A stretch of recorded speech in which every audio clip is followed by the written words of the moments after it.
खुदाउन खुदा यसाया को यस्सु के तख्त के बारे में इस्तेमाल करता है और वो यस्सु के तख्त के बारे में बात करते हुए ये कहता है कि वो जमीन पर कायम होगा।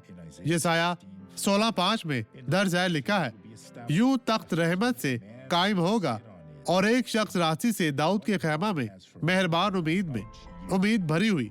ये वही है जो खुदा ने मेरे बारे में आपके बारे में कहा है। इसने हमें रोशन ख्याली इसलिए नहीं दी कि हम गुम हो जाएं, इसके बरक्स ताकि हम इसके पास आए और वो हमारे पास आए और हमें बरकत दे। उस पर जुलूस फरमाकर अदल की पैरवी करेगा और राजबाजी पर मुस्तद रहेगा।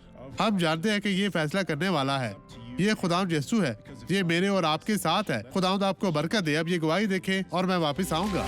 डॉक्टर सवारिस, यहाँ तक कि जब मैं हवा सांस में लेती थी तो मुझे बहुत दर्द होती थी, बहुत मुश्किल होती थी, और जब हवा बाहर आती तो और ज्यादा मुश्किल होती। जब मैं सांस रोकती तो ज्यादा दर्द होती थी। और जब आपने हवा के बारे में बात की तो मैंने दोबारा ऐसा किया, उसे छोड़ ये खत्म हुआ है मेरी बहन, खुदावंद ने आपको बरकत दी है। अब मैं आपके लिए दुआ करना चाहता हूँ। बाप, मैं अपना ईमान इन तमाम लोगों के ईमान के साथ जोड़ता हूँ, तो इन तमाम लोगों को बरकत दे। इन्हें छू पाक साफ और मसा कर जो तेरे कलाम को यीशु के नाम में सुनने आए हैं। खुदावंद यीशु मसीह नासरी के नाम में मैं हर किसी को बरकत देता हूँ, यीशु के नाम में, आमीन।